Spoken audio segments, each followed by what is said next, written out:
4266 ẹ kọ̀nẹ́ẹ̀tì ẹ̀ ní Twitter pẹ̀lú Instagram @ijobasport1 Facebook Olúṣọlá Alábí Mr. Dialogue ẹ kúkú tìmẹ́ni tẹ́ ẹ ní Mr. Dialogue gbé fún wọn. Oh, and it's Kanu Wako right now. Kanu Wako moving the ball from the central midfield. Oh no, Kanu Wako crosses over to Jejo Kocha and it's a goal! Oh yeah, Sangalo is a goal. Shano Wale is a goal. Escobar is a goal. Toros is a goal. He's a goal. He's a goal.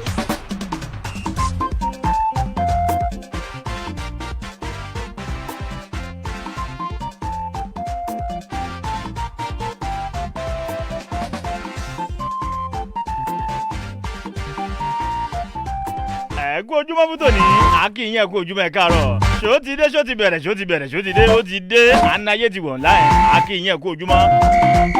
lórí ọ̀dọ̀ náà tún ní sẹ́ níkànnì bá ìkànnì Brave 91.7 FM tó ṣògbó lágbà bí àgùnbẹ́lẹ̀ wo la wà yìí bẹ́ẹ̀ bá mọ̀ òní ìjà yín sí bẹ́ẹ̀ ta ni Thompson Taiwo Mr. Highlander ètò tòní èmi àti ẹ̀ àjọṣe ni kàákẹ́ náà àwọn sàábẹ̀ mi ńláńláńláńláńlá wọ́n tún ti wà kándọ̀ ní òní wẹ́ẹ̀tì ìmọ́lẹ̀ sport wa àpòsù ìlàjà nìyẹn gbogbo ìníjà káàbàtà bákan náà Jagaban gíran gbogbo ẹ̀rìnmọ̀ lọ́hùn òun náà tún wá ọ̀gbẹ́ni Sambuku ni àgbàwo káàbàtà Olúṣọlá Alábí Mr. Dialogue ló kọ́ mi Àdìgún òòṣà ìjọba sport káàkiri àgbáyé káàbàtà ọ̀gá ńlá sport the brand ambassador fún gbogbo ilé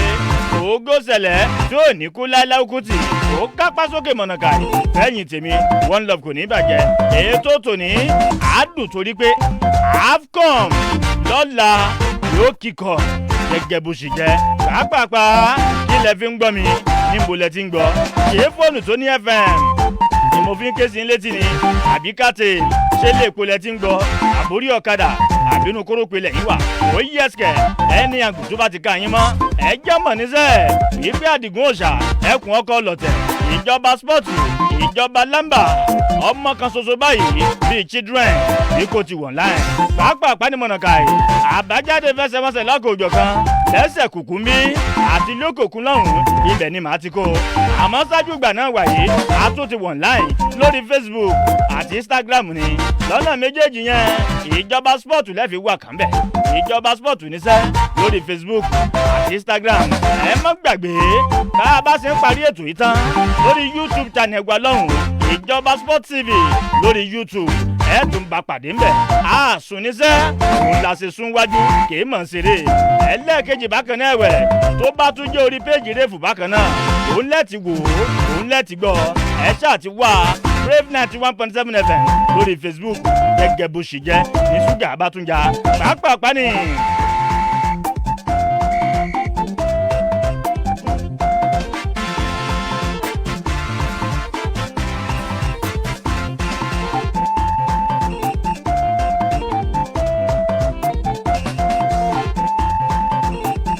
pàápàá tá a bá ń sọ nípa ìdíje tí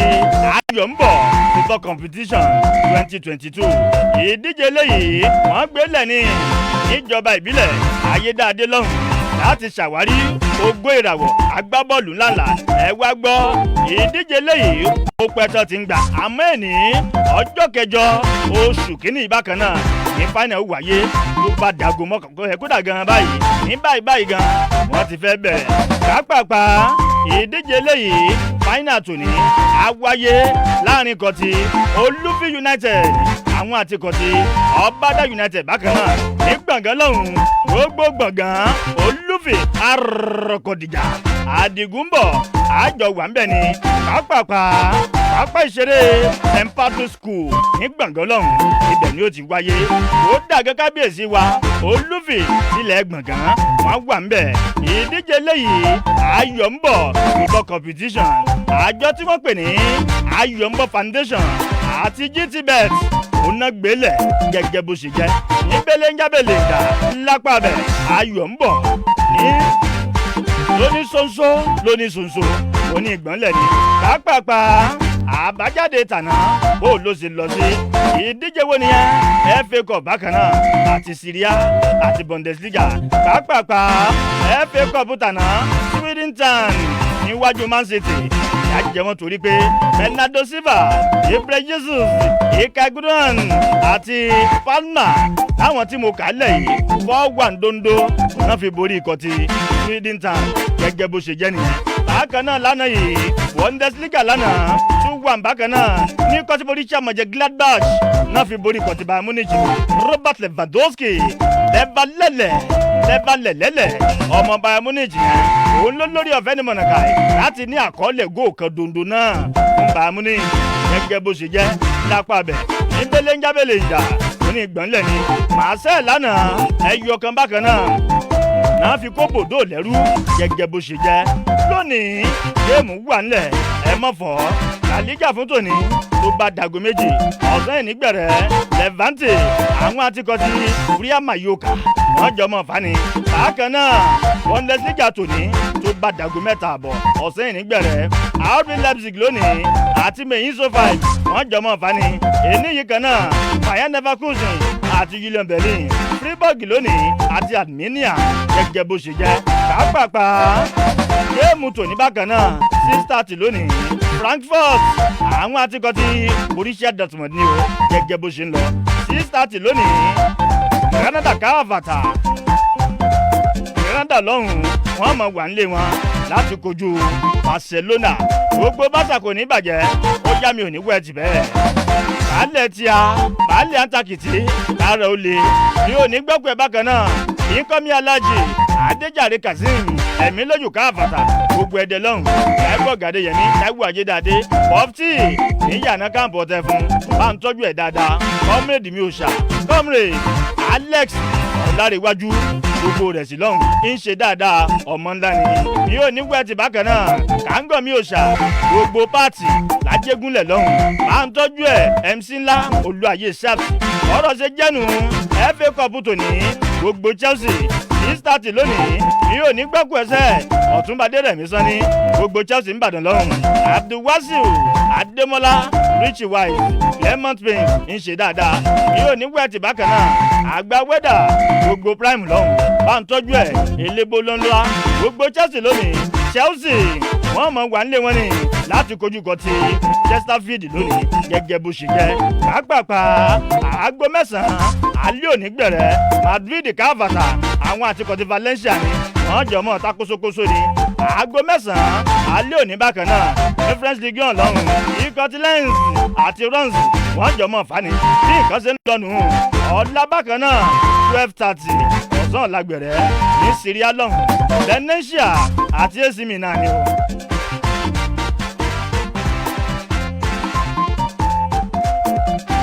French Ligue 1 lọ́la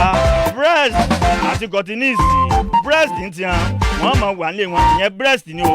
àti Cotonou ìyẹn dàgò kan ọ̀sán lágbẹ̀rẹ̀ lọ́la ìbákan náà kápá àti La Liga lọ́hùn Vallecano káfàtà àwọn àti Real Betis bí nǹkan ṣe ń lọ nù 2:30 ọlágbẹ̀rẹ̀ Cagliari àti Bologna ọ̀la yìí kan náà Empoli àti Sassuolo Torino àti Fiorentina pàápàá Tottenham lọ́la àwọn àtikọ̀ ti Morecambe nìyẹn Hertha Berlin Hertha BSC lọ́la ìbákan náà àti Cologne gẹ́gẹ́ bó ṣe jẹ́ pàápàá mọ̀nàkà ẹ̀ NPFL lọ́la Dakar FC àwọn àtikọ̀ ti Nasarawa United ní àgbo mọ́yàlá bákan náà lọ́la yìí ẹ̀yìn ń bà wọ́n mọ̀ wà ní Aba láti kojú kọ̀tí Shooting Stars Olúyọlé Warriors láti ilẹ̀ Ìbàdàn lọ́hùn Katsina ọ̀la àti Gombe ọ̀la ìbákan náà Kwara United pẹ̀lú Enugu Rangers ní Lobi Stars àti Akwa United MFM pẹ̀lú Abia Warriors Niger Tornadoes àti Rivers United Remo Stars àti Plateau United Sunshine Stars àti Kano Pillars Atlas FC àti Wiki Tourist bí nǹkan ṣe jẹ́ bí nǹkan ṣe ń lọ nù. ó yá pápápá ni ẹja mọ̀ pé à ń sọ nípa ta ni àgbáwo ni ìyẹn wà ní àyìn ó ń sọ nípa ta nìyẹn Joseph Atẹ̀wẹ̀.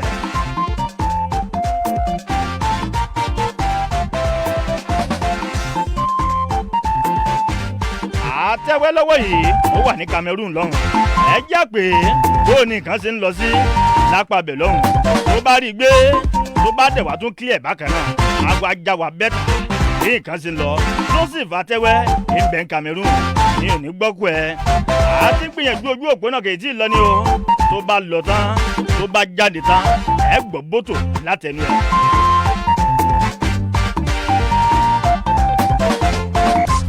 àmọ́ ṣáájú ìgbà náà àwọn àgbáwo káfàtàmọ́là wọ́n tún ti wà ń kalẹ̀ pàápàá akínyẹ̀ kú ojúmọ́ ọ̀gbẹ́ni Ṣìyí àti ọ̀gbẹ́ni Sambu akínyẹ̀ kú ojúmọ́ ẹ káàárọ̀. ẹ káàárọ̀ atọ́kùn mú kí gbogbo àwọn tó ń gbọ́ wá ní pé akójúmọ́ adẹ̀kójúmọ́ mọ́ àkó kó lè dá tàǹbà kiri àkó sátọ̀dé ní ó wà ń bẹ̀ tí. ẹ̀yin kan ti ń múra ẹ wà ń rẹ́rìn sí mi. díẹ̀ rẹ̀ ni. ọ̀gbẹ́ni Sambu ẹ káàárọ̀ akí gbogbo èèyàn ara lé ẹ kú etí gbọ́ látàárọ̀ adẹ̀kú pọ̀pọ̀ sísìn eléyìí tó ń lọ ń gbòòrò yìí gbogbo ẹ̀ á da lórúkọ Jésù. àmín adẹ̀kú ti AFCON náà. akúmura ni. ibùn ká ti mú un ná ẹjá kọ́ torí ìdíje ti NPFL ká ti bẹ̀mú ẹjá bẹ̀ látọ̀dọ̀ àwọn ọmọ ìyá wa ní àyè Ẹ̀yìnbà pẹ̀lú kọ́tí Shooting Star ṣé yóò lè dẹrùn nílé Ẹ̀yìnbà. ṣe rí nǹkan kan tí mo fẹ́ káwọn èèyàn mọ̀ ni pé tó wá di ọ̀rọ̀ football sí kò sí nǹkan tó lè ṣẹlẹ̀ mọ́ pàápàá Nigeria Professional Football League league wa tún ti yàtọ̀ ní season yìí díẹ̀ a tún ti ń gbéra sí pé ibi tá a bá ti ká ẹ mọ́ kò síbi tá a ti lè nẹ́ tọ́wọ́ bá ti ká ẹ tẹ́ bá ti gbá bọ̀ to the extent pé ẹ fi lè win but ó yẹ pé Shooting Star new promoted team ni wọ́n tán ṣẹ̀ṣẹ̀ wá sí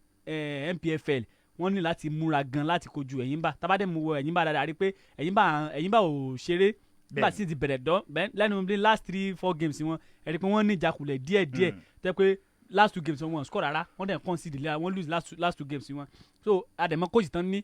coach tó mọṣẹ́ dáadáa ni then tábà tún wá wo Shooting Star fúnra ẹ̀ náà ẹ rí pé Shooting Star àwọn náà ṣe dé ni then bó ṣe bẹ̀rẹ̀ league wọn bẹ̀rẹ̀ dáadáa wọn first win ni wọn náà ní last game wọn ní against Katsina United in fact kí góyìn tó wọlé wọn ní láti gbé ọmọ kan wọlé ìyẹn first touch ẹ báyìí ló fi score although all lose àwọn chances tó pọ̀ because mo rí díẹ̀ wò lára wọ́n sọ ọ̀pọ̀lọpọ̀ àǹfààní tán sọnù ó ti kó pọ̀ tẹ́bàdẹ̀ wo ìwúrí tí àwọn èèyàn fún ọ ní ọjọ́ yẹn in fact ó kọjá àwọn èèyàn jáde àwọn èèyàn wá wo bọ̀ because àwọn ẹ̀rọ pé nísìnyí àti lọ sí ewé ṣì máa ń hàdì fún wa ní Nigeria Professional Football League but tó bá ti wà ń lé àwọn fans máa wá ìyẹn ṣùgbọ́n bàdàn pé anytime tí ṣùgbọ́n bá ń play Ìbàdàn fans máa pọ̀. ṣùgbọ́n lọ́wọ́ yìí Abá ni wọ́n lọ. so wọ́n lọ sí Abá lọ́dọ̀ Ẹ̀yìnbà so ní Ẹ̀yìnbà gbọ́dọ̀ múra dẹ̀ tẹ́bàdẹ̀ wo last 4 games Shooting Star náà kì í ṣe pé wọ́n bad tó bẹ́ẹ̀ náà wọ́n lose ẹyọ kan wọ́n win ẹyọ kan wọ́n draw méjì so tó bá sì dórí tempo yẹn pé nǹkan tẹ́mi kàn fẹ́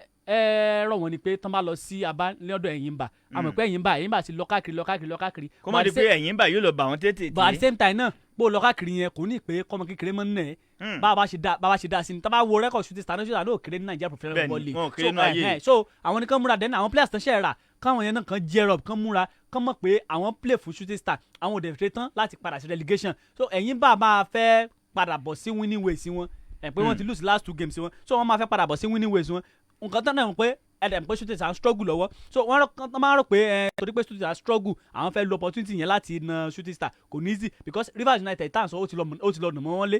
àwọn náà ti lọ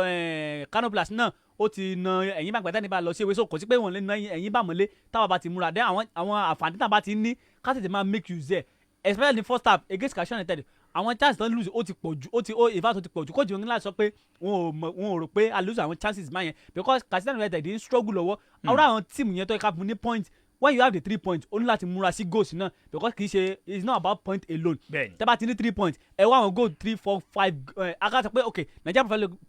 Professional Football League sábà ní 5 goals kì í sábà wáyé but 2-3 goals ó yẹ kó lè wáyé ká lè rí so ó yẹ ká lè rí àwọn goals báyẹn Shooting Star kọ́lọ̀ ràn wọ́n lọ́wọ́ tán bá lọ sí Abá kọ́lọ̀ jẹ́ ká rí draw that's my because àwọn ọmọ support ní Nigeria Football League kọ́lọ̀ jẹ́ ká lè rí draw tábà lè rí draw lẹ́yìn bá in fact jẹ́sí wọn mẹ́jọ lẹ ní. mi ti rí jẹ́sí wọn rà tábà lọ sí Ìbàdàn máa padà rí jẹ́sí wọn rà ṣé rí tábà lè rí draw ní Abá in fact one of the best resort tán lè rí náà nìyẹn anything can happen ali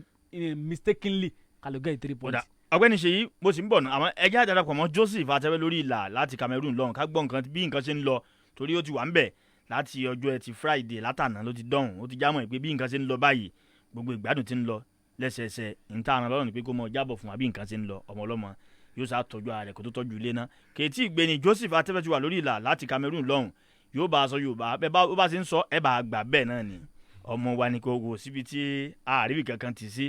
ọ̀gbẹ́ni Ṣèyí ẹjá wo Ẹ̀yìnbà pẹ̀lú Shooting Star kó tó di pé Atẹ́wẹ́ yóò gbé. ṣẹ́rí ọ̀rọ̀ ní ọpọlọ ní. ó ti gbé ẹ lọ́wọ́ akínyẹn kojú mẹ́ káàárọ̀. ẹ káàárọ̀. ọ̀gbẹ́ni Joseph Atẹ́wẹ́ ẹ kú ojúmọ́ good morning my brother. ìyá mò ń kí yín yín láti Yaoundé tí mo wà ní Cameroon. Yaoundé. Hello. Hello, mo gbọ́ yín, mo ní Yaoundé mo wà báyìí ní Cameroon. Ó dà bó ni nǹkan ṣe ń lọ fún ìmúrasílẹ̀ fún ìdíje tí ó wáyé lọ́la àti pé bó ni ọ̀rọ̀ ètò ààbò tá a bá ń sọ nípa security nílẹ̀ Cameroon lọ́hùn. Ẹ jẹ́ ká bẹ̀rẹ̀ bí nǹkan ṣe lọ nígbà tí a land ní Yaoundé lálẹ́ àná ní nǹkan bíi 10 a rí i pé ní gbogbo airport gbogbo flag country tó máa participate ní Nations Cup ló wà níbẹ̀. Àwọn staff wọn gan tó ń ṣiṣẹ́ airport gbogbo wọn jẹ́sí náà ń wọ̀ gbogbo wọn jẹ́sí Cameroon náà ń wọ̀ ṣùgbọ́n àwọn jẹ́sí country míì pàtàkì jùlọ ti Nàìjíríà nígbà tá a wá kúrò nínú airport tá a gbé taxi gbogbo street tá a gbà a rí i pé flags ti kú ẹbí gbogbo ọlọ́kadà tẹ́ bá ti wọ́n gbé flag Cameroon síbẹ̀ ni feeling yẹn báyìí bá ṣe ń bá yín sọ̀rọ̀ ó lágbára gan gbogbo wọn lè dúró kó di ọ̀la kí wọ́n bẹ̀rẹ̀ competition yẹn. Ó dà géèmù tọ̀la ẹja wo ibo ni ó ti wáyé àti pé bó ni ọ̀rọ̀ ètò ààbò ń bẹ̀. Ó máa wáyé ní Yaoundé International Stadium a máa wà ń bẹ̀ live. Okay. A gbọ́ pé àwọn FA president wọn Samuel Eto'o gbogbo láti wà ń bẹ̀ láti 4 o'clock nígbà tí mo visit stadium yìí láàárọ̀ yìí mo rí i pé níta stadium gan gbogbo pictures tablia every country ló wà láàárọ̀ ògiri stadium yẹn bẹ́ẹ̀ bá dẹ̀ wọnú stadium ẹ̀ máa rí i pé wọ́n ti ń wet ẹ̀ preparation ti ń wà lẹ̀ decorations ti ń lọ so wọ́n dúró de ọ̀la opening ceremony bá ṣe gbọ́ ó máa bẹ̀rẹ̀ láti 4 o'clock bá ṣe gbọ́ nítorí match alákọ̀ọ́kọ́ máa wáyé ní 5 ní ìrọ̀lẹ́ ọ̀la kíkejì máa wáyé ní 8 o'clock so bá ṣe ń bá yín sọ gbogbo àwọn ọlọ́kadà tó ń kọjá gbogbo ló ń fún fún ó dàbí pé wọ́n fẹ́ host Olympics ní báyìí. Ó dà ǹjẹ́ lórí ọ̀fẹ́ láti kàn sí ibi tí àwọn agbábọ́ọ̀lù kan Super Eagles ilẹ̀ wa Nàìjíríà wà. Màá sì kàn sí wọn torí ẹ mọ̀ kí ní Yaoundé tí mo wà ń sìn tó bá ti di ìrọ̀lẹ́ ọ̀la bá ṣe ń parí match Cameroon náà ni máa gbéra torí láti bẹ̀ dé ibi tí Nàìjíríà máa ti play is 22 hours. So a máa gbéra ń bẹ̀ tábàdẹ̀ ti gbéra ń bẹ̀ a máa débẹ̀ ní ìrọ̀lẹ́ Monday or ọ̀sán Monday tábàdẹ̀ sì ń dé ń bẹ̀ ní ọ̀sán Monday ẹ mọ̀ kí àwọn ṣùkúta náà a máa sinmi tábàdẹ̀ ti di àárọ̀ Tuesday ní 7 a.m. ó yẹ kí Super Eagles ní first training session wọn so a máa wà ń bẹ̀rẹ̀ so ó ṣeé ṣe pé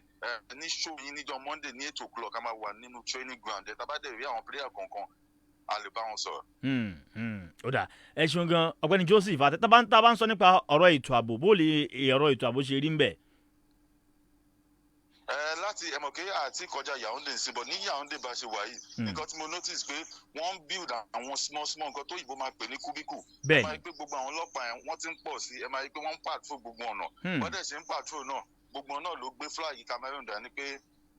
Nations Cup tó kọ́ sára so security tight níbí báyìí ní capital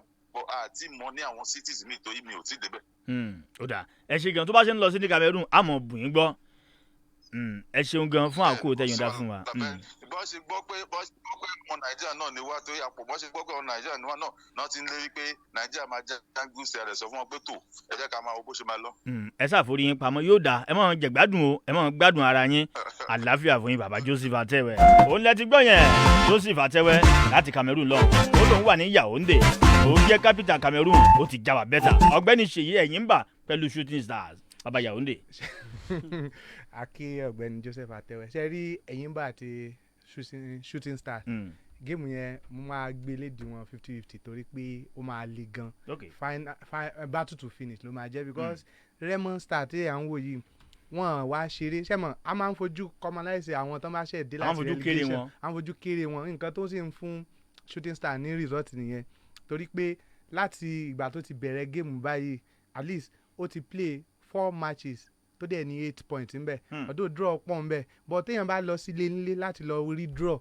ní Nigeria Professional Football League káyìn because kò easy iná là ń sọ pé tíìmù yẹn géèmù yẹn ti change ní season yìí tó dẹ̀ pé inú everybody ń dùn pé at least gbogbo bó ṣe ń lọ àti àwọn official ni o àti àwọn fans ni o àtàwọn player gangan inú gbogbo wọn gan ń dùn so Ẹ̀yìnbà báyìí wọ́n ti drop form nítorí Ẹ̀yìnbà tá a mọ̀ at least ní ìbẹ̀rẹ̀ season báyìí náà ti máa make point tó jẹ́ pé wọ́n aṣáájú ṣe but last 2 NPFL game wọ́n lose ẹ̀ ni eléyìí tí Rivers United lọ nà wọ́n mọ́lẹ̀ àti eléyìí tí Kano Pillars náà nísìnyí báyìí àwa tí Raymond Star bá ti lè lọ síbẹ̀ tí wọ́n kọ́kọ́ dílé wọn pé ẹ̀ ní go ṣé nǹkan tí mo sọ yìí tábàṣà àti lè máàkì tán máàkì wọn out pé at least tán lè concede the game tán dẹ̀ concede foul ní box 18 so any opportunity tá a bá rí bóyá counter attack náà máa jù tá a bá fi lè rí one goal kan jókòó lé lórí báyìí a lè lọ síbẹ̀ láti lọ win Shooting Star lè lọ síbẹ̀ because Shooting Star náà ò kéré ṣé bí ẹ mọ takuntakun tán ṣe ẹ mọ̀ pé láti NLL kéèyàn tó lè jà rabirabi kó jáde lọ gbá kò rọrùn àwọn tíìmù kan náà sàn ra slot ṣá. akọ́kọ́ lọ play ẹ mọ̀ jà lọ síbẹ̀ ẹ mọ̀ bọ̀rọ̀ yín bọ̀. akọ́kọ́ lọ playoff lẹ́yìn playoff àṣẹ tó wá qualify so àwọn èèyàn ò ṣeré tọ́bàdẹ̀ ti fojú ké wọn tí ẹ̀yin bàbá ti sọ fún wọn pé òun dùn wọn lọ òun ní exposure dùn wọn lọ òun travel ó máa jẹ tán ni because nísìnyí báyìí ó ti ń jẹ because èmi ò expect kí wọ́n mọ̀ ọ̀nà mọ́lé pẹ̀lú pé wọ́n ṣe gba coach tuntun wọ́n recruit àwọn player wọ́n ní highest paid pay tó jẹ́ player ń bẹ̀ tó jẹ́ pé wọ́n ń sanwó tó ń gbowó jù so notwithstanding but Shooting Star kí wọ́n gbìyànjú tá bá ti gbìyànjú láti lọ rí draw ń bẹ̀ gẹ́gẹ́ bí ọ̀gbẹ́ni Sambuku ṣe sọ ó máa fún wa ní big result. a fún wa ní nǹkan tá à ń fẹ́. pàápàá ọ̀gbẹ́ni Sambu ẹ jáwọ́ géèmù láàrin Remo Stars pẹ̀lú Ikọ̀ Plateau United sẹ́yìn yóò rí i pé yóò easy. number one ni pé tá a wo fọ́ọ̀mù Remo Stars nígbà tí season bẹ̀rẹ̀ ẹ rí i pé wọ́n ṣeré rárá àwọn náà ló ṣe ń tọ́pù league Nigeria Professional Football League wọ́n dúró nǹkan tá à ń ṣẹ́rí tí league báyìí bá ti bẹ̀rẹ̀ ọwọ́ tẹ́ bá fi mú league láti bẹ̀rẹ̀ ó mọ́ mátà dábà wo Nigeria Professional Football League dáadáa ẹ rí i pé at least 80% wọn náà bẹ jẹ́ the same level kì í ṣe pé ẹnìkan fi gbogbo ara ju ẹnìkan lọ dábà wo pé match yẹn Remo Stars ló wà nílé Plateau United fẹ́ lọ bá wọn lé ni kò ní rọrùn fún Plateau United láti lọ na Remo Stars mọ́lé ọ̀dọ̀ Remo Stars tó àwọn náà wọ́n na Plateau United rí o bọ̀ pé torí mọ́jọ́ apáde nsìn kò mí pé kí Remo Stars kó mọ̀ na Plateau United because Remo Stars fọ́ọ̀mù tán bẹ̀rẹ̀ ní season ó rí ẹ̀kan tó lè concede nǹkan tẹ̀mí kan like inú ọ̀nà ó rí ẹ̀kan tó lè concede tẹ́pẹ́tẹ́ wo Plateau United tán ti win wọn ti na láti bí last 6-5 games tán ti play wọn ti lọ win away home náà ti máa ń win so bí kan win 1-0 home last game wọn náà win 3-0 so tẹ́pẹ́tẹ́ wo Remo Stars náà ẹni pé Remo Stars nígbà tí season ti bẹ̀rẹ̀ àwọn náà wọ́n dúró tán bá lọ sí away wọn kì í lose wọn double worst tán wọ́n máa rí draw wọ́n ti play 4 games 2 wins 2 draw náà ṣe kẹ́yìn tó lè lọ away back to back tó dẹ̀ ń rí draw back to back so kò rọrùn first game wọn àwọn àti MFM Lagos State wọ́n na MFM mọ́lé ní 2-0 náà na MFM mọ́lé clean sheet so tábà máa di ọ̀la Plateau United wọ́n sì ń struggle against Remo ní ó wọ́ ọ̀tẹ̀ Remo Stars máa rí 1-0. ó dà pápá kò ní bàjẹ́ ẹja polongo ọjà yóò ní gbọ́kú ẹsẹ̀ Bákàrẹ̀ Jamiu Jamo Fashion gbogbo Cameroon lọ́hùn Oládìgún Sàmọ̀ ìyá mi ò wálẹ̀ ó yọjú à ń gbọ́ ẹ loud and clear lápá bí ni gbogbo Cameroon lọ́hùn Bákàrẹ̀ Jamiu Jamo Fashion One Love kò ní bàjẹ́ à ń bọ̀ ẹ kú kalẹ̀ a sì wà ń bẹ àlọ́ ẹ mọ̀ fọ́ lórí ọ̀dọ̀ náà sì níṣẹ́ níkànnì bá bá ìkànnì Rave 91.7 FM ló ṣubú lápá bí ẹ kú kalẹ̀. ilẹ̀ lórí ọ̀dọ̀ ní pẹ̀lú Àdìgún Òòṣà ẹ bá rí bá má fọ́. Afrobet dé pẹ̀lú àràbà bàrà ọ̀kan òjọ̀kan special package fún gbogbo ẹ̀yin oníbàárà iléeṣẹ́ Afrobet abẹ́yẹn ṣe ń darapọ̀ mọ́ iléeṣẹ́ Afrobet ẹ̀yin yẹn tayo Afrobet lójú òkúta tí máa ń ta yẹn www.afrobet.com.ng tí géèmù kan bá já tíkẹ́ẹ̀tì ẹ máa gba wíní yín o owó la fi pe náà owó ẹ tayo Afrobet kẹ́ẹ̀jẹ̀rẹ̀ ojú òpó ọ̀là tẹ́ ó tọ̀rẹ́ o www.afrobet.com.ng iléeṣẹ́ Afrobet ó tún ti wá mú gbogbo nǹkan rọrùn tó bá ti ń ta ló máa jẹ èyàn kì í bá iléeṣẹ́ Afrobet dòwò kó pàdánù. To make am for life no hard o, but to sabi the secret na no easy. Afrobet don land gidigba to reward una knowledge about sport. If you sabi sport, you don sabi how to make money be that o. My brother, no dull yourself again o. The better tori be say if one game spoil your ticket, Afrobet go give you winning. Afrobet, come make we put smile for your face. Lẹ́ẹ̀kan sí òpópónà ọ̀làwọ̀nrẹ́ www.afrobet.com.ng ẹ bá wọn dòwò pọ̀ lẹ́nìí kówó pe náà owó wálé yín rẹpẹtẹ ẹni tó bá ti pé ọmọ ọdún méjìdínlógún sókè nìkan ló láǹfààní láti tayọ oríire Afrobet. níbi tójú làdé táyé dáadé báyìí wọ́ọ̀kú ní ẹ̀kan rọrùn fáwọn tó mọ̀ nípa Superjara communication bí data ẹ bá tán ọwọ́ kan ni kò kàn sí wọn fún èyíkéyìí network ọwọ́ kan náà máa ṣe fún ẹ gbogbo data tán bá ṣe fún yín nílé iṣẹ́ wọn àlò pẹ́pẹ́pẹ́ kan ní kéṣe ni bó ṣe owó ìpè sórí fóònù lẹ́yìn fẹ́ rà Superjara kájú ẹ̀ gbogbo ẹ̀yin tẹ́ fẹ́ ra káàdì náà bá tẹ́ fẹ́ fira yín sínú òkùnkùn ẹ máa bọ̀ wá sí Superjara communication bó ṣe cable TV lẹ́yìn fẹ́ sub sórí ẹ̀ DSTV GoTV tàbí StarTime lọ́wọ́ kan ni gbogbo ẹ̀yin student tẹ́ fẹ́ check result yín online result checker pin fún WAEC NECO àti bẹ́ẹ̀ bẹ́ẹ̀ lọ ó wà nílẹ̀ sẹ́pẹ́ ní Supajara Communication àtúnbánisẹ̀ web design Supajara Communication shop 2 Ìgbọ̀nà market opposite old Mr Biggs Òṣogbo láfikalẹ̀ sí fàlàyé tó pọ̀ ẹ pè ọ̀gbẹ́ni Afọlábí sórí nọ́mbà yìí 08183678006 ẹ kàn sí www.supajara.com bákan náà ẹ tún lè dánlóòdù app wa lórí Google Play Store Supajara Communication ilé iṣẹ́ tó máyé dẹrùn máyé gbẹdẹmukẹ. Segment Global Services Limited, home of POP. Oh yes. Ìrọ̀rùn dé gbogbo kọ́lékọ́lé àtọlọ́fíìsì. Iṣẹ́ ti parí. Ó wá kubi tá a ti rí POP rà. Tí gbogbo ẹ̀ á fi ṣe mìrìngìdì dáadáa. Ó dẹ̀ ṣe POP materials. Èyíkéyìí tẹ̀yin bá fẹ́. Ẹ má wulẹ̀ dààmú àti travel out torí ẹ̀ mọ́. Because Segment Global Services Limited, home of POP ti kò dé lọ́pọ̀ yanturu. Lówó tí ò sì gún pásì ni. Ẹ náà. Ẹ̀yin kọ́lékọ́lé àti contractor tó mọ quality nípa ajé. Ẹ má ṣe wàsíwísù tó bá jẹ́ ti POP and all POP materials. Segment Global Services Limited, home of POP wà fún yín. Ẹ kàn sí wọn lọ́fíìsì wọn ní Tòkètìlẹ̀ ilé gàgàrà kìkì POP Prime Ọ̀fàtẹ̀dọ̀ Road Òṣogbo ìpínlẹ̀ Ọ̀ṣun. Ẹ̀ka wọn tún wà káàkiri níléṣà Ẹdẹ Ìkìrun Ilé-Ifẹ̀ Òkùkù Ògbómọ̀ṣọ́ Abíbílì àti bẹ́ẹ̀ bẹ́ẹ̀ lọ. Grangan ẹ pè wọ́n 08066446939. a ti wà lórí ọ̀dàn pẹ̀lú ìjọba sport má yí kúrò fílẹ̀ síbẹ̀.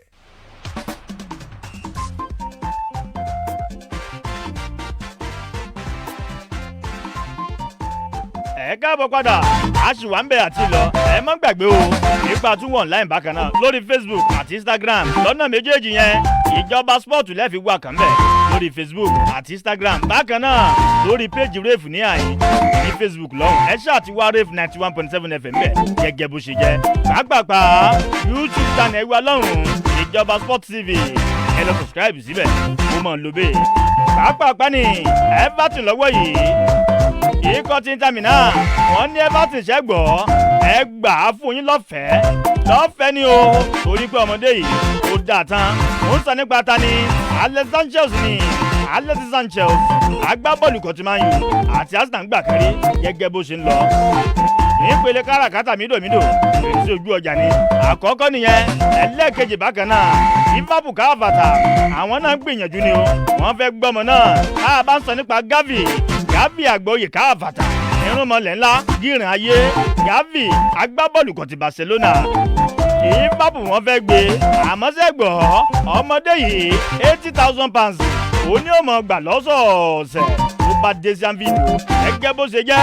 ìbéle ń jábèlè ìjà lóní pápápá Juventus bákan náà wọ́n ní lọ́wọ́ yìí Alvaro Morata agbábọ́ọ̀lù wọn bí nǹkan ṣe ń lọ yìí wọn ò ní gbà ní o kó lọ sí Barca tí wọn ò bá ti rí ẹlòmíì lórí pléṣẹ̀ gẹ́gẹ́ bó ṣe jẹ́ bí nǹkan ṣe ń lọ sẹ́ ìbéle ń jábèlè ìjà ní fẹ́rẹ́ ń jogi gbogbo ọjà lọ́hùn ẹ ti gbọ́ wípé Philippe Coutinho ó ti dọmọ ikọ̀ tí Aston Villa bí nǹkan ṣe ń lọ nù pápápá ọ̀gbẹ́ni Ṣèyí AFCON tọ̀la Cameroon àti Burkina Faso first game nìyẹn bó ní òṣèré kí ni ó ṣe lọ́la yìí kan náà. adúpẹ́ lọ́wọ́ Ọlọ́run ibi tá a lọ náà ládé yìí ṣe rí AFCON tọ̀la tó kùn èmi rí i pé Cameroon ọwọ́ wọn máa ń dùn Burkina Faso dáadáa at least wọ́n ti parí ní ẹ̀mẹ́sàn-án rí tó yẹ pé 9 times ẹ̀kan oṣù tí Burkina Faso win that was 2018 international friendly ni wọ́n náà wọ́n ní 1-0 ńgbà yẹn so Cameroon ti nà wọ́n ní ẹ̀mẹ́rin dáadáa tọwọ́ wọn dùn wọ́n dẹ̀ play draw ní ẹ̀mẹ́rin náà so tabaru mẹ́ẹ̀ta papọ̀ 4-4-1 that's 9 times so èmi rí gẹ́gẹ́ bíi pé àwọn tó náà jẹ́ host country ṣe pé gbogbo ojú ló máa wà lára wọn so definitely wọ́n gbọ́dọ̀ ní maximum 3 points ẹ gbọ́dọ̀ pé pẹ̀lú at least gan wọ́n tó gbọ́dọ̀ jẹ́ kí goal yẹn pọ̀ torí tẹ́ bá wo ibi tí ó ń lọ báyìí kì í ṣe kinní nìkan ló máa determine kì í ṣe pé o ní point nìkan ló máa determine o tún gbọ́dọ̀ ní much goal náà máa help láti gbéyàn kúrò gbọ́dọ̀ ní àkọọ́lẹ̀ goal dáadáa àkọọ́lẹ̀ goal dáadáa so Cameroon nínú group wọn tó jẹ́ group A Burkina Faso wà ń bẹ Cape Verde wà ń bẹ àti Ethiopia so èmi rí Cameroon kó máa jáde dáadáa ó sì máa na Burkina Faso lánàá torí pé kò lè dá dúró kò ní rẹ́kọ̀dì against ẹ̀ then tá bá dẹ̀ tún wo àwọn player wọn náà tá bá wẹ́ẹ̀ tó yẹ dá player wọn gbogbo nǹkan ni Cameroon fi jù lọ so mo rí Cameroon ahead of Burkina Faso àbọ̀ géèmù ni kò sí nǹkan tí ó ṣe but chances Burkina Faso ó slow gan láti lè dá Cameroon dúró. Ọ̀gbẹ́ni Sambuk ẹja gbọ́ná Cameroon pẹ̀lú Burkina Faso lọ́la. Ṣẹ́rí number one ni pé ṣẹ́rí AFCON ó jẹ́ tournament tó mọ surprise everybody. Yàtọ̀ ẹ bá wò pé Cameroon àwọn ni host country first game wọn then kò sí host country tó máa fẹ́ lose first game wọn. So tábàdẹ̀ wo Burkina Faso fúnra wọn náà àwọn àti Cameroon wọ́n jọ máa ń pàdé lábẹ́ mẹ́ta láti 2017 wọ́n jọ wà ní the same group all the time 2017 wọ́n jọ wà ní the same group 2018 wọ́n jọ wà ní the same group 2021 wọ́n jọ wà ní the same group so wọ́n tún that last 3 games tó jọ play draw náà play 1-1 1-1 0-0 wọ́n jọ play so àwọn méjì wọ́n jẹ́ team kan tó yẹ pé àwọn méjì le ẹnìkan lèmi kàn fẹ́ kí tábà wo most àwọn ọmọ Cameroon tó ń play lókè òkun ẹnìkan nínú wọn ló dàbẹ̀ ń play ní big team ìyẹn Choupo-Moting tó ń play fún Bayern Munich so ìyẹn nìkan lójú máa fẹ́ wà lára ẹ̀ jujuju ẹ̀ dẹ̀ mọ̀ pé center forward ni bí Lewandowski ṣe dáa tó ní Bayern Munich ó sì ń wọ tíìmù náà then wọ́n lọ́yẹ̀ ẹ̀ka ń bí náà tó wà ní Lyon so àwọn yẹn náà gbogbo àwọn experience tó ti ní òkè òkun òun làwọn náà tún máa mú wá láti wá help tíìmù wọn so èmi kàn máa rọ kíní Cameroon kan sọ ṣe because wọn nọmba wọn pé wọn á fẹ́ kí rẹ́kọ̀dù yẹn continue against wọn pé àwọn méjì pé àjọ ń pàdé tipẹ́ so àjọ máa padà fara fà náà ni but èmi sì rí Cameroon gẹ́gẹ́ nìkan tó máa padà yanyan because nọmba ni pé wọ́n ní fẹ́ kí Cameroon kó lose first game ẹ̀ ìyẹn máa wà advantage yẹn máa wà àwọn nìkan then kan play referee game but bá rò pé torí pé ẹ̀yin lẹ́yìn sí pé tournament ẹ fẹ́ mọ̀ ṣe falafolo before you know it Burkina Faso lè gbọ́n sí wọn lára àwọn pẹ̀lú àwọn náà lọ́mọ tó dáa tọ́jú pé wọ́n ṣe tó ń play lókè òkun dáadáa ó jẹ́ most of them ilé náà ti ń play ní local league then ẹni tó ń play local league wọ́n ti máa understand ara wọn dáadáa kí Cameroon kan ṣọ́ra ṣe. wọ́n ti mọ bí nǹkan ṣe ń lọ ọ̀gbẹ́ni Ṣèyí gbé fún Cameroon tán àbí. màá mú fún wọn. Sambuk ta lẹ́yìn gbé fún tán. èmi sì rí draw because record tó bá ka méjèèjì record tó bá ka record ok. ṣe rí nǹkan tí tábà tún wò lójú bí báyìí ẹ mọ̀ pé ṣe rí home advantage pé àwọn ni host country yẹn. gbàgbọ́ la gbàlejò ìdíje. ó tún máa wo help wọn host country. ẹ̀ta bá ń sọ nípa advantage ṣé pa pé kàn ṣe ìlú náà fún yàn. kì í ṣe èrú. torí kò fẹ́ bẹ́ẹ̀ yá àwọn èèyàn dáadáa o. ẹ mọ̀ pé àwọn olùwòran ó máa easy fún wọn láti wọlé. ẹ wo àwọn wọ́n mọ̀ ṣe kóríyá fún wọn. ọmọ Nàìjíríà mélòó ló lọ síbẹ̀ láti lọ support Nàìjíríà báyìí ẹ mọ̀ COVID-19 restriction wà ń ta oríṣiríṣi nǹkan bọ̀ àwọn tí wọ́n ìlú wọn ni wọ́n wà so ariwo yẹn lásán gan kóríyá yẹn tún máa pọ̀ ìyẹn number 1 ṣé number 2 àwọn player máa wò tá bá wò kégan tán rí fáǹsì tán praise wọn gan àwọn náà tún máa ṣe dáadáa ju bó ṣe rà so ó máa ń jẹ́ àǹfààní fún àwọn host country láti ṣe dáadáa ju àwọn tí wọ́n bá gbá wá gbà ju àwọn àlejò country lọ ẹ dẹ̀ mọ̀ pé àwọn ò tún travel àwọn ilé ìṣẹ̀ṣẹ̀ wọkọ̀ dé wọgun bàálù dégun gbogbo ẹ̀dẹ́ ni. àlejò trọ́bì wọkọ̀ dé fatigue yẹn ó máa wà ní ara wọn so ti yẹn bẹ́ẹ̀ so gbogbo ẹ̀ náà advantage wà ní fún àwọn tó jẹ́ host Cameroon yẹn mi rí lọ́dà pé ní tó bá fẹ́ síde o kò lè fi draw síde ó dà kò ní bàjẹ́ tó bá dẹ̀ wò ó lè gbé ogbó orí ẹ̀ fún kọ̀lọ̀kọ̀lọ̀. kan gbé fún àwọn àlejò country kan fi jẹ pápápá gbogbo máa yù ká àbàtà yóò ní wẹ́ẹ̀tì Damican Ventures Dami Ọmọdájí ojoojúmọ́ ní í ṣe dáadáa ojoojúmọ́ ní í ṣe nọ́mà alákẹ́ gbogbo mingu sàmbà lọ ó ti balẹ̀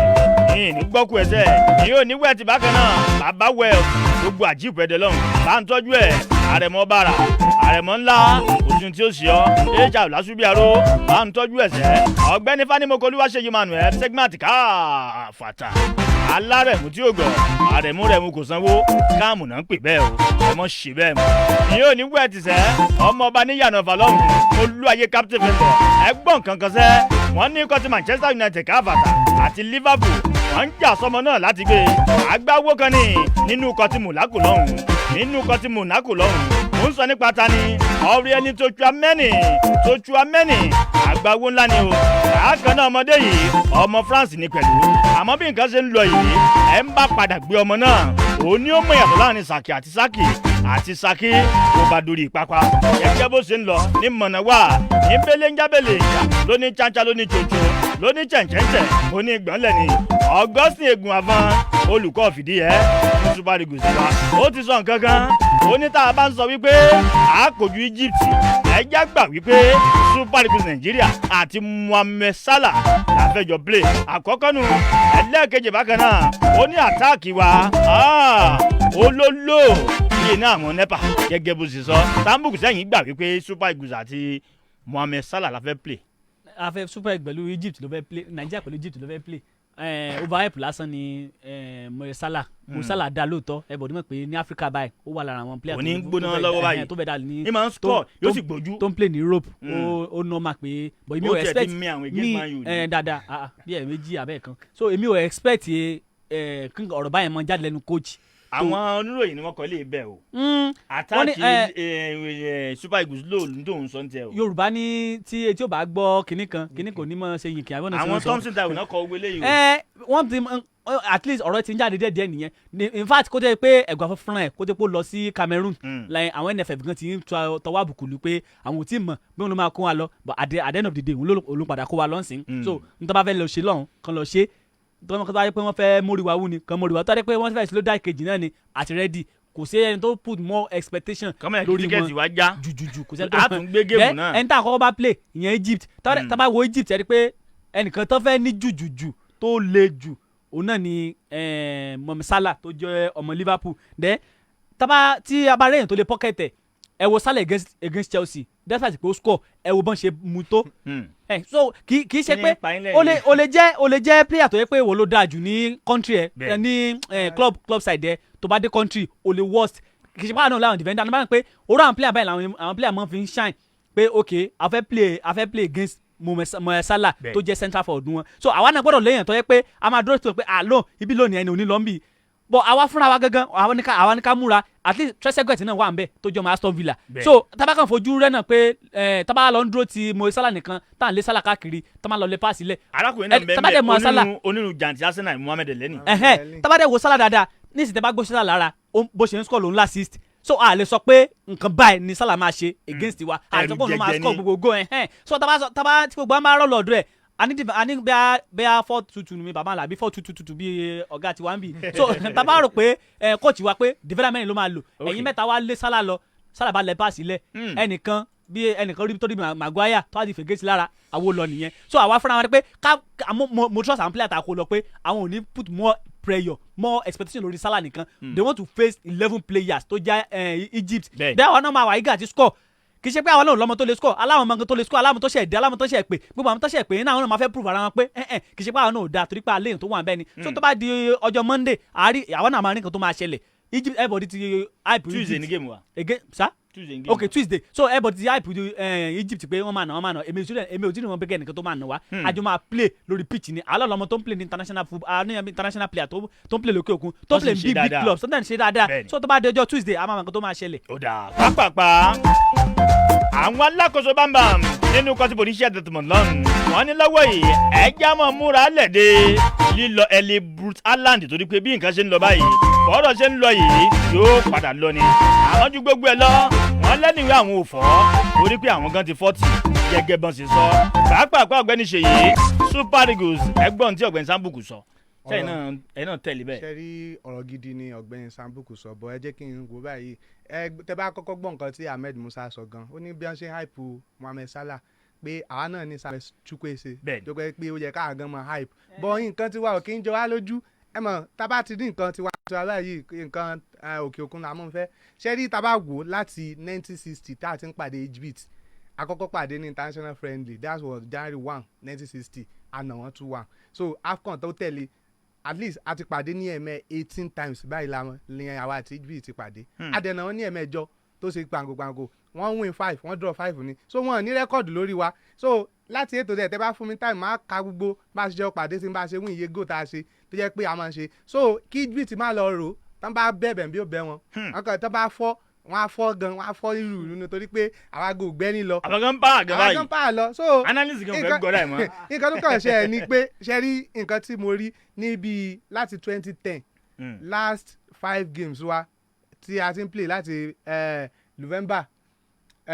January 12 2010 bẹ́ẹ̀ alusi sọ wọn 3-1 ní AFCON náà ni then second leg eléyìí tá a tún play náà ní 2016 àtúlù draw 1-1 la play eléyìí tí a play ní last tó jẹ́ 2016 yẹn náà nìyẹn ní March 29 àtúlù ìsọ wọn eléyìí tá a play láì ní 2019 láti rí wọn nà ní international friendly but ipa àwa náà fẹ́ lọ gbòòrò ni ó ti pẹ́ tá a ti nà wọ́n a máa ń nà wọ́n dáadáa back to back ni mo ti sọ tẹ́lẹ̀ pé a ti nà wọ́n ní 8 times wọ́n nà wá ní 5 times wọ́n dẹ̀ draw 5 times ṣe rí eléyìí tán fẹ́ ṣe yìí tán bá ti lọ hype Salah jù nǹkan tèmi kàn fẹ́ rọ àwọn ọmọ wa sí ni pé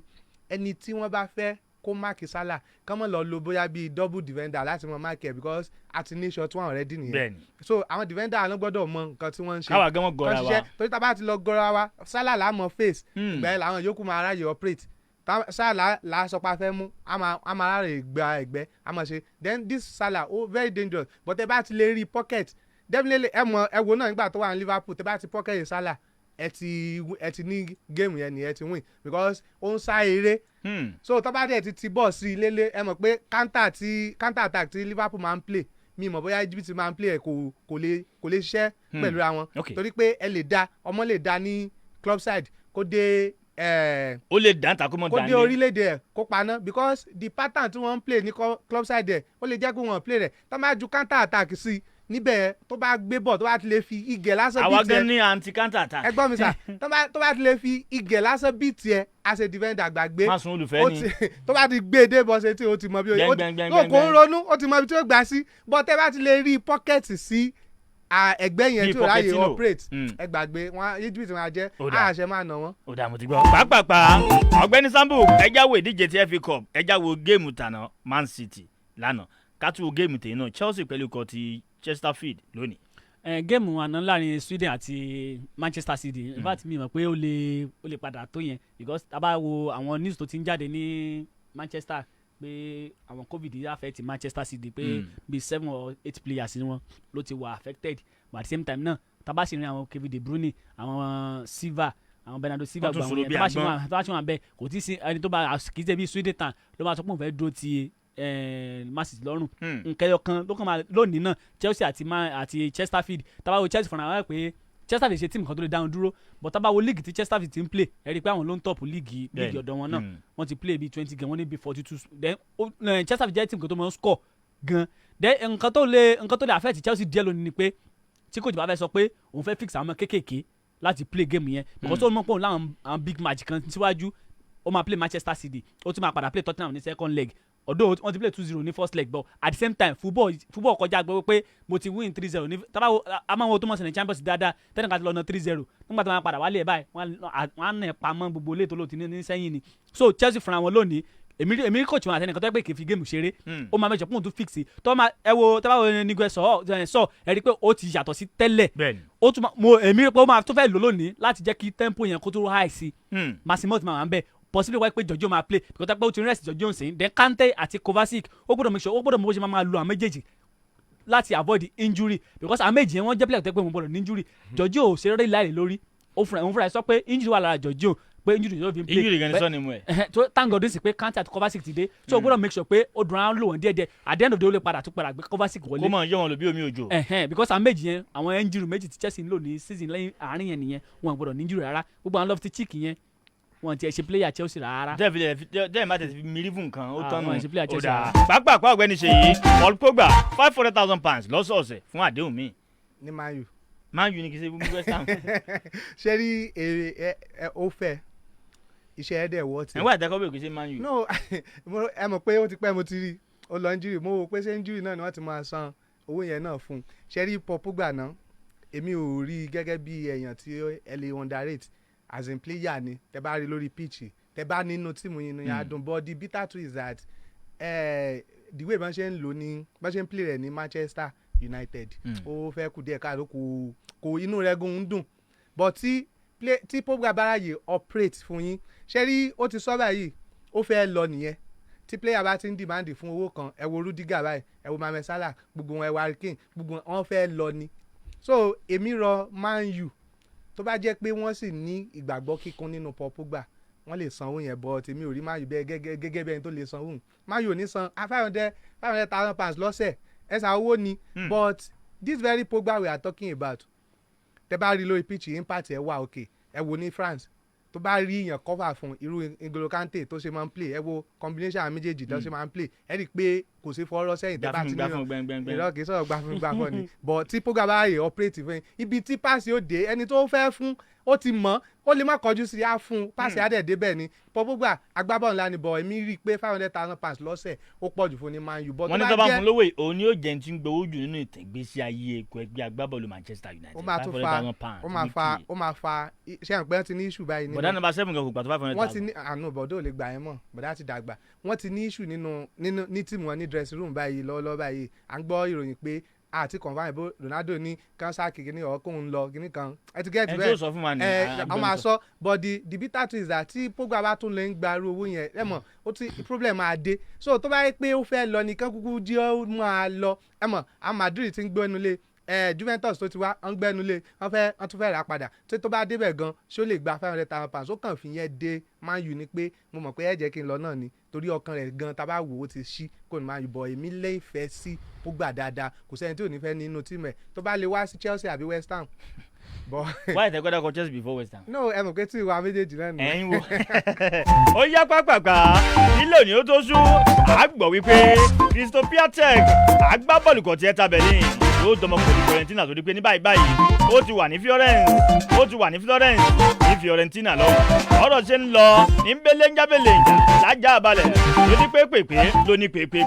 òní ìjà yín tán ni ọmọ mi ò ṣà Michael Antonio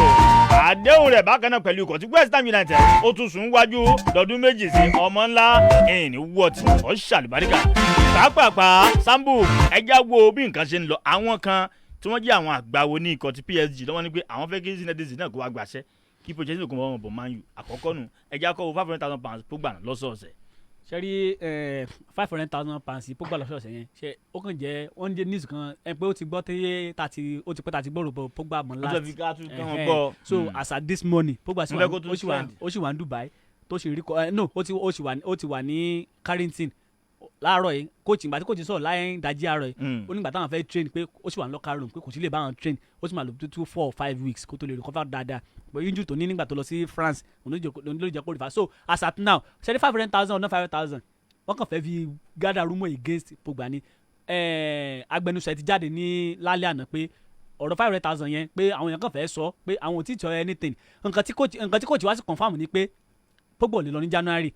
òun àti ẹ̀wọ̀n tíjọ sọ̀rọ̀ ọ̀rọ̀ táwọn tíjọ sọ ni pé bó ṣe máa recover padà láti injury ẹ̀ so tó bá padà dé láti injury wọn wá jókòó wọn wá sọ̀rọ̀ bó mi ò rí máa yàtọ̀ nǹkan tó máa fún Pogba ní 500 kò sí player tí máa yọ lè san 500 fún ìyẹn wà ń bẹ̀ because tábà wọn tó ṣẹlẹ̀ ní last 2 seasons ọ̀rọ̀ covid or no covid ó ti jẹ́ kí most àwọn teams wọn rówó bọ́n ṣe rówó tẹ́lẹ̀ mọ́ so kì í ṣe táàmì ló wá sọ pé ẹnìkan fẹ́ gba 500 ìyẹn èmi ò rí yẹn àti nǹkan tó lè possible then Pogba èmi sì ní at least 80% assurance pé Pogba máa extend the contract ẹ̀ that's nǹkan tẹ́mi ṣe believe ní pé ó sì máa extend the contract ẹ̀ because tẹ́ bá wo Pogba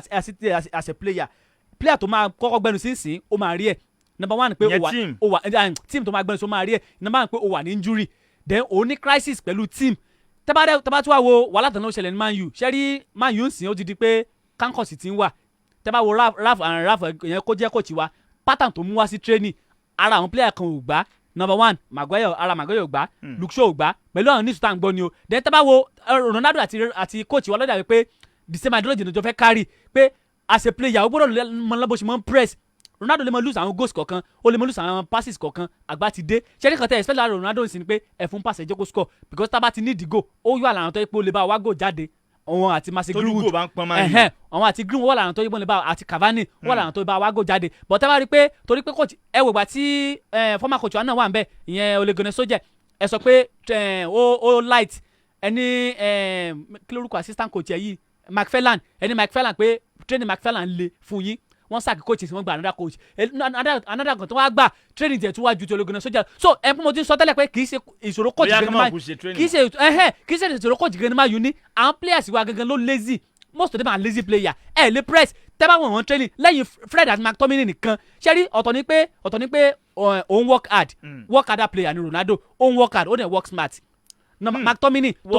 tó bá ń work McTominay àti Fred wọ́n kàn mọ́ work hard ni wọ́n kì í work smart tẹ́bá wo goal tí Wolves lọ score wa tí Adama Traore lọ gbé lọ tó ayẹ pé McTominay ò ti gba yellow card ni ó ti máa mark ẹ̀ down but tó ní pé ó ti gba yellow card so òun náà sọ pé kì í ṣe ìgbà tó bá ti lọ mark player ló máa make ni referee máa complain pa all the time ẹ wo yellow card tí McTominay ti gbà ó máa lose next game against Aston Villa through suspension because torí pé tó bá ti lọ mark báyìí o máa ṣe foul tààrí ni tó bá gba yellow card wọ́n á wọ̀n nẹ́ so tó bá ti ń work hard o gbọ́dọ̀ mọ̀ sí àṣọ o ń work smart kì í ṣe pé Kante náà ṣe wrong tackle Kovacic ṣe wrong tackle dáadáa bọ̀bọ̀ ṣe ń tackle tí wọ́n máa yàtọ̀ sí bí wọ́n ṣe máa tackle tiẹ̀ so nǹkan táwọn Fred àti McTominay gbọ́dọ̀ work towards nìyẹn team Man U èmi believe pé Man U kò sí wàhálà kankan ní Man U for now Man U wà sí Man U wọ́n sì wàhálà sì ń bọ̀ but torí pé Man U jẹ́ biggest team ní EPL that's just the fact so àwọn demon pé Man U face àwọn crisis kọ̀ọ̀kan pé coach or no coach wọ́n sọ̀rọ̀ Pochettino wọ́n sọ̀rọ̀ Eric Tange eléyìí tó wà ní Ajax pé kó wá gbaṣẹ́ lọ́wọ́ Ralph number one ni pé Ralph ó sì ti june kí Ralph tó decide pé so máa extend contract pẹ̀lú Man U so máa di coach gangan àbó máa join àwọn crew a tún ti gba new another CEO ìyẹn Arnold ti dé Woodward ti lọ so àwọn nǹkan tó sì máa ṣe Man U ti pọ̀ wọ́n sì máa jókòó tá à ń jọ sọ̀rọ̀ pé coach kí ló fẹ́ ṣé o máa resign ká gba new coach. ẹ sì padà kọ́lé ẹgbẹ́ Man U. àbó máa continue coach àbó máa continue coaching yẹn so ọ̀rọ̀ Man U nísìn bàbá ṣe lọ́dọ̀ ẹ wo Fred jáde ní Instagram lánàá pé àwọn tún ti ń gbọ́dọ̀ mọ̀ pé òun fẹ́ kó ní Man U pé òun rẹ́dà tí kò lẹ́ni wíwẹ̀ pé. ká ló ń bá gbẹnu sọ̀rọ̀. no ṣe mo ti sọ pé tí n bá ti jẹ́ biggest team tó dẹ̀ ní problem bẹ́ẹ̀ lé bó ṣe máa ń ṣẹlẹ̀ nìyẹn ẹ wò gba ayé Chelsea náà pé láyé Mourinho nígbà tí Mourinho wà ní Chelsea every time làwọn oríṣiríṣi news so it is normal pé wọ́n sọ oríṣiríṣi nǹkan yẹn nípa Manchester United. ó dà kò ní bàjẹ́ mò ń bọ̀. pàápàá tẹ́ẹ̀rí géèmù alẹ́ òní láàrin Valencia àti kọ̀tì Real Madrid káfàtà Karim Benzema tó bá fi lè score lónìí pẹ́rẹ́ àjẹpọ̀ ti ní àkọọ́lẹ̀ 300 goals nìyẹn o fún ìkọ̀tì Real Madrid gẹ́gẹ́ bó ṣe jẹ́ àmọ́ di àsìkò yìí 299 goals ló ti gbá wọlé fún Madrid lápapọ̀ líìgì ní ẹmọ́ gọ̀ọ́ra yín o bọ́ọ̀rọ̀ ṣe jẹ́nu ìbélẹ̀ ń jábẹ̀lẹ̀ ìjà lóní chánsá lóní ṣoṣo Karim Benzema àgbà owó ńlá ni ẹmọ́ gọ̀ ọ̀gbẹ́ni Ṣèyí Man U ní sùúrù ẹ fẹ́ sọ̀rọ̀. mo fẹ́ sọ̀rọ̀ ṣe rí ibi tọ́rọ̀ dé mo gbọ́dọ̀ sọ̀rọ̀ tó yẹ pé Man U mọ̀ ni àbá ti mọ̀ gba Ragnick kan jẹ́ kí bóyá kan kú gbégilé tírénì Man U kan jẹ́ kí káìkì kú máa ṣe fìdí ẹ̀ wọn lọ ṣe pé òun náà ń ṣe fìdí ẹ̀ ó dẹ̀ ní ṣé kò ní result fún yín. result how many game. now I don't know tó bá play more á sì máa ní result. káìkì ṣe option fún Man U. mo ti gbọ́ ibi tí ọ̀rọ̀ tọ́rọ̀ wọn dé dúró báyìí ìyẹn Man U ṣe rí Ronaldo mi lè sọ gbogbo ẹnu ni pé Ronaldo wà lára àwọn tó ń da tíìmù yẹn rú because ẹ mọ̀ wò mí. lọ́nà wo fi dà báyìí. ṣe rí Ronaldo báyìí wọ́n ti gbé tíìmù yẹn lé lórí wàá kò dẹ̀ ní agbára yẹn mọ́ bíi ti tẹ́lẹ̀ Ronaldo is a player ṣe á rí Ronaldo lọ́wọ́lọ́wọ́ báyìí ẹ jẹ́ kí n compare sí Ibrahimovic ó rí boy mo ti gbà ewu kọ ẹ̀ ó sọ fún un pé bọ̀bọ̀ yìí ó wà ní form pé kán mọ̀ lò pé ó máa wà ní bench ẹ wo tán bá gbé wọlé but tán bá gbé Ronaldo wọlé player coach wo ló fẹ́ yọ Ronaldo jáde wá. wọ́n ti sọ wọ́n ní wọ́n lè yọ ní gbẹ́nẹ́ jẹ́ di. no ṣe rí Ronaldo jẹ́ player tó yẹ pé ó máa hard for any coach láti yọ tó bá jẹ́ goal scorer team tó bá jẹ́ goal scorer player. ẹgbọ́n last one tí mo sọ pé Ronaldo nísìnyí báyìí Ronaldo ṣe ń gbọ́ ó ń play báyìí fúnra ẹ ní as a player kò play fún team ó ń lé rẹ́kọ̀dù ní rẹ́kọ̀dù ló ń wá mọ́ báyìí mo sọ fún yín. ṣẹ́rí wọ́n ti ṣẹ́rí gbogbo ìyẹn kọ́ ni o tó ṣẹ́rí most àwọn tó ètò Ronaldo kì í ṣe ọ̀rọ̀ prem team kò sí team tó ní prem team. ṣé mi like Ronaldo ni ẹ gbàgbé ẹ má táyà bá sọ pé Ronaldo ní ìṣòro Man U nísìnyí nígbà tí Ronaldo dé Man U kó tó dé a ní 4 points in Champions League ó gbé wa atop table ẹ lọ yọ goal Ronaldo kò ní Premier League ta ní number 14 number 15 lóye ká wà àní tí Ronaldo fúnra ẹ ló ń press àwọn player pé you have to play ẹ press ẹ Ronaldo ló ní kí wọ́n mark Ronaldo ló ní kí Maguire mọ̀ ṣe wrong pass Ronaldo ló ní kí wọ́n máa ṣe àwọn goal àní àwọn player fúnra ló lazy. ẹ já mọ lọlé ọ̀pẹ̀ ìsámù kò ní bàjẹ́ ẹ já mọ lọ fún tòní oníyẹn ṣe ọlọ́bẹ̀ ṣe ìmáwó jádùgẹ́lẹ̀ àgbàwo káfàtà àjọṣe ni ìmọ̀lẹ̀ sport wa mábùkù náà tún wá olúṣọlá alábí Mr Dialogue ló kọ mi àdìgún òòṣà ìjọba sport káàkiri àgbáyé káfàtà ọ̀gá ńlá sport the brand ambassador fún gbogbo lé bye for now ó dọ̀jú ajé Monday ó dàbọ̀.